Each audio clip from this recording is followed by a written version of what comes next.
During the last 8 years in my time being the founder of Prop Media, I've had the pleasure of speaking with thousands of agents and working with hundreds of estate agents and letting agents in the UK. And over that time, it's become abundantly clear what is the difference between the top 1% hyper successful agents and the rest. And I've identified 5 different traits between the top 1% agents and the rest of the estate agents. So in this video, my intention is to share those with you so that you can take these and hopefully use it in your own business and use it to grow your business. And for any of you that don't know who I am, my name's Ibrahim. I'm the founder of Prop Media, and we make lead generation easy for estate agents. We also run a podcast called Prop Sessions, and generally, that's what we've been doing for the last 8 years in the UK. The first trait that I've observed amongst the absolute best of the best estate agents is that they take 100% responsibility for where they are. And let me explain what I mean by that. Speaking with a lot of agents, and you might recognize this yourself, where they're moaning about the market, interest rates, what's been happening since 2021 and the height of that, and house prices changing, buyer demand, what's going on in the economy. And there always seems to be a problem in terms of what's going on economically, but oftentimes many estate agents don't take responsibility for themselves, right? And this might hit hard. And I think this is actually just true in general for life, which is just full responsibility. I know me, myself, where I am right now in my life is a direct reflection of the choices and actions that I took. And I'm not where I want to be, but I'm on that path. And I take responsibility for the highs and the good things, but also my shortcomings, I take responsibility for that. And without a shadow of a doubt, when I speak to a top 1% agent, they don't care what's going on in the market. They're focused on what can they do to become better. And I thought that was a really powerful one that I observed. And that dovetails nicely into the second one, right? With all of these changes happening that are continually going on in the market, the top 1% agents are really embracing change. Let me tell you a quick story. I remember 5-6 years ago when we were in our infancy, I would have a call or a meeting back then with an estate agent, very reputable brand. This was one in London, in particular, I'm thinking of. And I remember talking to them about social media, and I was telling them what we do on Facebook and Instagram and how we're able to generate instructions through that. And I'll never forget the way this estate agent looked at me. He was about a 55-year-old man. He looked at me and said, "Ibrahim, isn't that where my daughter sends poop emojis to her friends?"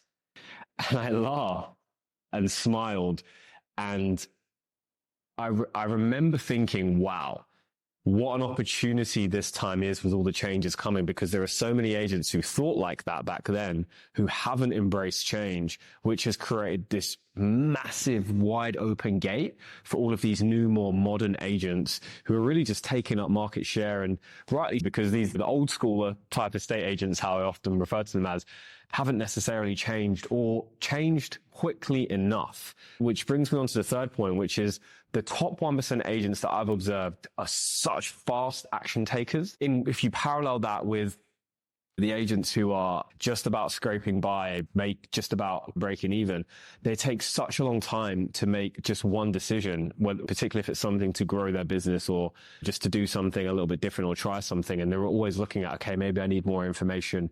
And it leads to this kind of like information overload. Whereas the best agents that I've observed can see an opportunity, they can do their due diligence, get some information, and then they're just taking action because they recognize that time is their number one asset. They actually value, it's a little bonus one. I've noticed that they value time over money because they recognize that time is such a big leverage point, and the more time that they can buy back through taking action quickly and outsourcing things and making key decisions and hires to move the business forward, the better. And that's what I've noticed they're very focused on. And even when I'm on a call with an agent who's potentially joining Prop Media, I can instantly tell if an agent says, maybe I need to think about it and take some time and go and look around, versus the ones who have just done their homework. They've got enough information. They're almost able to act a little bit on gut and intuition as well as logic and doing due diligence, and they just act. And I've noticed from working with them, we've been working with these agents for years and years now, that they tend to just do the best in business. Like I've observed this now over periods of up to 5 years, because we've had clients with us for 5 years, that they just continue to grow and grow. And it's because they're taking action quickly. And sure, they make some mistakes, but over the long period, those wins offset the losses. And that also ties in with the next point, which is that there's a very clear disparity between the top agents, which is a lot of agents are just skeptical. And I think it's a UK thing. I'm born and bred in London. Generally in the UK, people are quite skeptical and think everything's a scam for some reason, right? And conversely to that, the best agents have a much more optimistic outlook, and not necessarily just blind, dumb optimism, but more of a realistic optimism where they're looking at, okay, an optimist would say, what's the best case scenario? A skeptic or a pessimist would say, what's the worst case scenario? And I think these top agents, and this is how I try to act as well, are looking at, okay, what's the realistic scenario? And it's that realistic optimism where it's somewhere in the middle is most probably what will happen. And what I found as well, I remember I was watching a podcast with a guy called Naval Ravikant on Joe Rogan. And I remember him saying, never go into business with a skeptic, because that skeptic mentality is quite negative in general, and that negativity becomes infectious, but it also becomes a self-fulfilling prophecy. So if you believe things are hard, if you believe things aren't going to work out, if you believe everything's against you, if you believe everything's a scam, then so it is, right? It attracts like kind of thing there. So I thought that was a really interesting one that I observed. And with these 4 characteristics combined, it brings me on to my 5th, which might sound funny, but I've noticed that the top 1% agents also charge the highest fees, minimum of 1%, somewhere between 1 and 2, some even up to 2.5%. What I've noticed, and you might go, yeah, obviously they can charge higher fees, right? But actually, what I've noticed as well, and when I speak to them, they'll say to me, look, we're not looking to work with everyone. We know who we want to work with, and we want the right type of homeowners, the right type of landlords to work with, because they recognize that there is a cost in taking on a bad client. And look, depending on where you are of your business, sometimes you just got to do what you got to do to make money. Nothing but respect for that.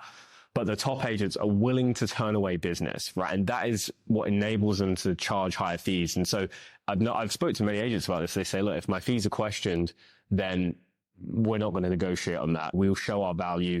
If the vendor sees that, they see that, great. But if not, no worries. They're willing to walk away. And many times they've said, go with a cheaper agent. Couple months will go by, nothing's happened, and they end up coming to work with them anyway. And by that point, it's actually a lot easier to do business. And I'll speak to a lot of agents who will say, yeah, the number one agent in my town they just seem to have been number one forever. They don't really seem to even be necessarily trying that hard. And it's not that they're not trying that hard, and it's not that they're not delivering a good service, but it's just that because they know they're the best, everyone wants to work with them because they don't need it, right? It's like if you have that needy ex-girlfriend or boyfriend, right? And it's almost a little bit, you almost want to move away from it. It's the same thing here. And I've seen that's one of the key reasons why I've noticed they can charge higher fees. And really, it's a reflection of their self-value, right? How do they back their own skills? And I've noticed that, this is just a bonus point, that in order to charge those 1 to 2.5% fees, they are confident. They are very confident in their ability to deliver value. And I'm a firm believer that confidence comes from competence, right? They've done their work, they've worked hard, and you can build the ability. Anybody can create that confidence inside of them and get those higher fees. So anyway, I hope this was helpful. It's a little bit different. If you like this kind of video, drop a comment below with what you liked about it. And if you want to see different types of topics, just really looking to share more value with you guys and just lessons along the way. So aside from that, see you in the next one. Speak soon.